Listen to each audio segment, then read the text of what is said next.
En el aire, Luis Alem, ex subsecretario de Derechos Humanos de la Nación en la gestión de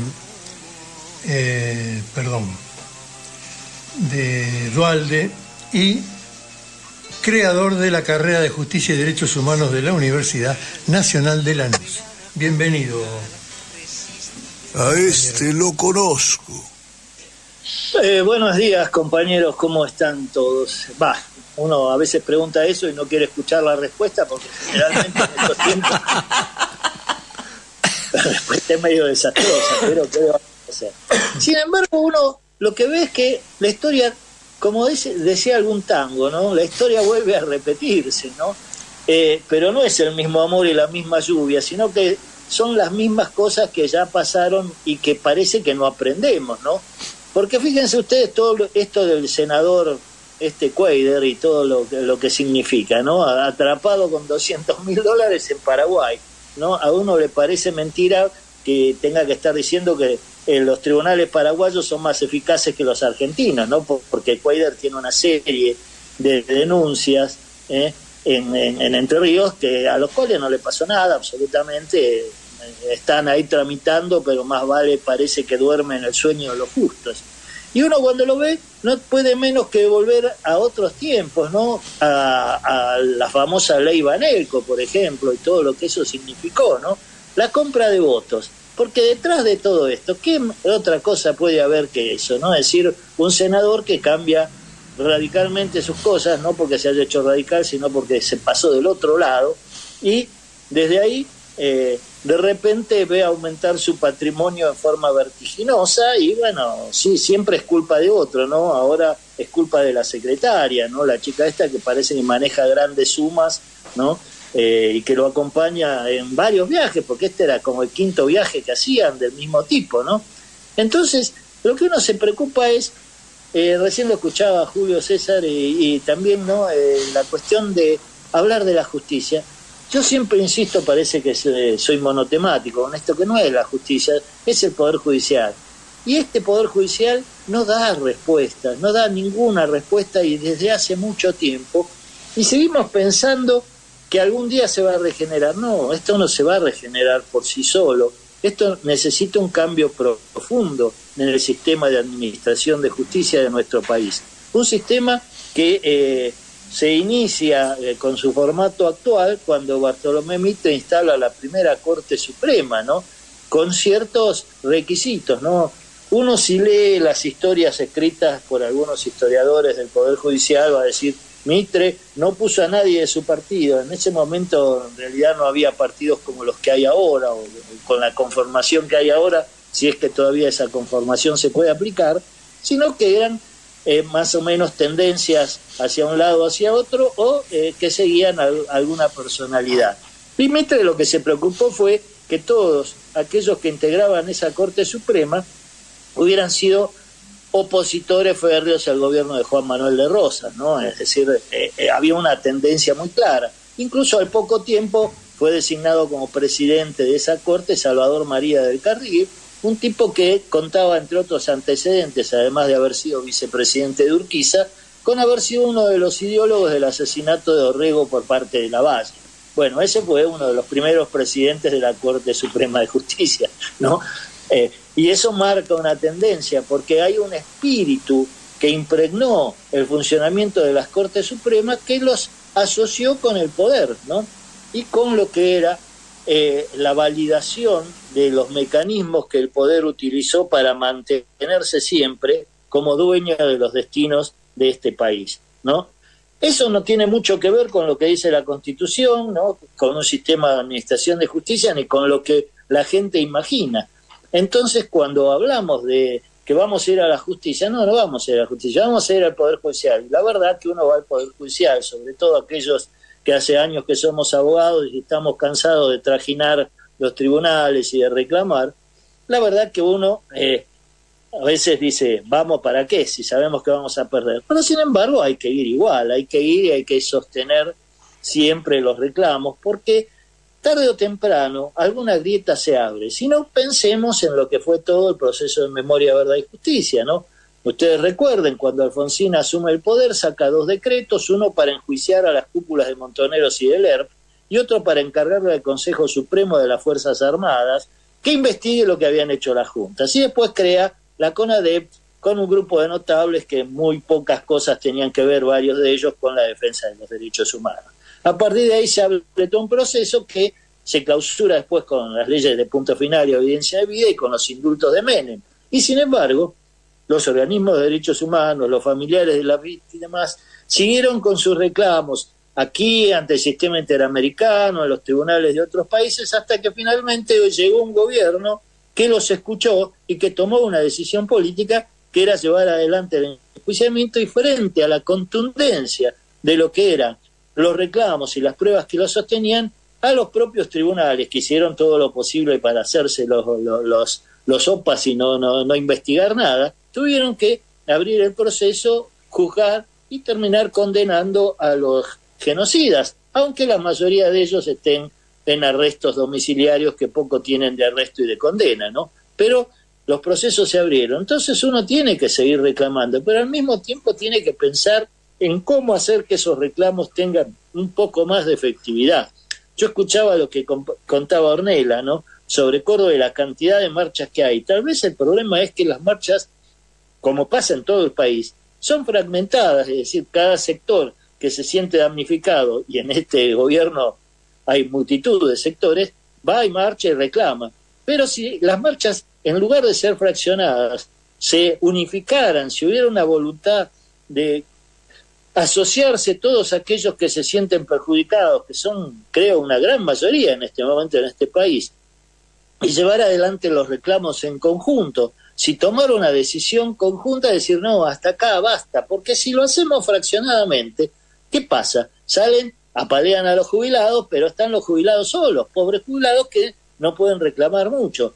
Si salen los universitarios, lo mismo. Si salen los trabajadores de cualquier sector, que van perdiendo sus trabajos y sus empleos, por ejemplo, los trabajadores estatales en todo el país, y bueno, así siempre nos van a terminar derrotando, ¿no? Es decir, el fraccionamiento de los reclamos, la no existencia de consignas unitarias, de una idea de unidad popular que pase por encima de las ambiciones y de los reclamos personales que pueda tener cada uno, y que tome como bandera lo que está ocurriendo en este momento, en este país, con la entrega de soberanía territorial, política, de todo tipo, ¿no? Es decir, uno ve cómo el gobierno se subordina a los intereses de las potencias, sobre todo de Estados Unidos y de Israel, ¿no?, de gobiernos de otros países que llevan adelante políticas que no tienen nada que ver con las necesidades y las urgencias del pueblo, pero además con la entrega territorial, con la falta de respuesta a los reclamos, con el empobrecimiento cotidiano, ¿no?, que nos está llevando a niveles de pobreza que se creían superados hace tiempo, con la falta de perspectivas de un futuro mejor, es decir, con todo lo que eso significa para muchas generaciones. Es decir, y los jóvenes que todavía creen tendrían que empezar a pensar cómo van a hacer para sobrevivir con este modelo de país cuando tengan que llegar a alguna etapa de conseguir trabajo, de conseguir empleo, de construir su propia familia, su propio núcleo, de tener su propia vivienda, cosas por el estilo, porque esto va a parecer imposible en poco tiempo más, ¿no? Y así podríamos decir todos los sectores, ni qué decir una persona que ya tiene cerca de los 50 años o más, se queda sin trabajo, ¿qué va a hacer? ¿Qué puede hacer?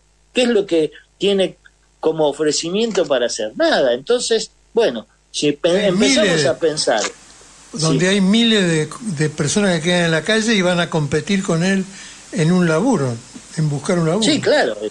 Reclamos, y además cada vez personas que son más capacitadas porque han estado trabajando durante tiempo en distintos sectores, pero ya no tienen a dónde reclamar. Bueno, entonces, si empezamos a pensar en unificar todos esos reclamos, en unificar todas esas quejas, en buscar aquellos puntos de contacto que pueden llevarnos a elaborar un programa superador y aprender del pasado, que cada vez que se fue dividido perdimos, cada vez que se fue fraccionado fuimos derrotados. Bueno, entonces tal vez empecemos a construir algo que tenga una posibilidad mayor de supervivencia y que nos permita pensar que hay un futuro posible, que otro país con otro modelo político, económico y social se puede hacer, y que en ese otro modelo económico, político y social también reformulemos todas las instituciones. Es decir, cuando Cristina plantea el otro día la necesidad de la reforma de la Constitución, y sí,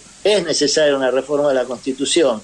Hubiera sido bueno que esto se hubiera hecho en el 2011 o por ahí, cuando se ganó la elección con ese margen, pero bueno, por lo menos que se plantee y que se piense en un modelo de país distinto, donde tengamos la posibilidad de construir un modelo más democrático, ¿no? ¿Sí? Y de defenderlo, ¿no? Y claro, de tener mecanismos de defensa, porque ahora no existen. Es decir, ¿dónde vas a reclamar? Como decía Burien, ¿no? Vos vas a los tribunales y no encontrás respuesta, y supuestamente son los tribunales los que tienen que protegerte frente a los abusos del poder. Pero hay mucha gente que es lábil a la coima y al acomodamiento y demás, ¿no? Sí, pero ¿cuántos pueden salvarse con eso? Porque a todo el país no van a coimear. Sí, pero coimean a los que tienen la decisión. Bueno, entonces habrá que cambiar a los que tienen la decisión, habrá que pensar. Pero para eso hay que ganar políticamente el derecho a sacarlos. Bueno, pero el ¿cómo Poder lo ganás? Judicial no va a convalidar sacarlos. No, pero tenés que juntar mayorías suficientes como para tener la posibilidad de hacer una construcción política diferente que nos permita llegar a las reformas que son necesarias. Pero yo no hago un aporte escéptico. Lo que digo es que las razones por las cuales hay que terminar con este gobierno ya sucedieron. Ya con esto de los jubilados entra en el exterminio. Y eso ya no solamente el país y la sociedad. El derecho de la vida de las personas, así sean, sin ningún mérito, sin ningún artificio, ya está dado que no se puede seguir así. Sí, esto es lo que Zaffaroni define como un genocidio por goteo, es decir, de a poquito, no matamos a todos juntos, lo vamos matando de a poco y por sectores. Los jubilados pero que no eso va a terminar en poco tiempo, porque hay gente que va a morir sí o sí si no tienen los remedios necesarios. Sí, por supuesto, y ese es el problema, que la gente termina muriendo, termina perdiendo. Entonces, bueno, hay que empezar a pensar en hacer algo más o menos urgente, porque después es tarde, ¿no? Después es tarde. El primero que se muera, el primero hombre o mujer que se muera por falta de remedio, ya merece una cárcel para el presidente de la Nación. Por lo menos, para el presidente y toda la banda de secuaces corruptos que lo secundan en esta política de saqueo y de destrucción de todo, ¿no? Sí, señor. Pero bueno, hay que mantener la esperanza de que todavía es posible construir algo que dé una respuesta firme y contundente, que termine con esta pesadilla, con esta banda de payasos bailarines que nos están saqueando y condenando al hambre, a la miseria y la marginalidad. Gracias a Dios, el peronismo se va reorganizando en todo el país. Esperemos que sí. Y bueno, con esa esperanza, feliz Juan Domingo para todos, compañeros, y a pensar en ese futuro posible. Muchísimas gracias, Luis. Siempre es un honor tenerte con nosotros. Luis Alem, que fuera subsecretario de Derechos Humanos de la Nación en la gestión de Eduardo Luis Duhalde, creador de la carrera de Justicia y Derechos Humanos de la Universidad Nacional de Lanús.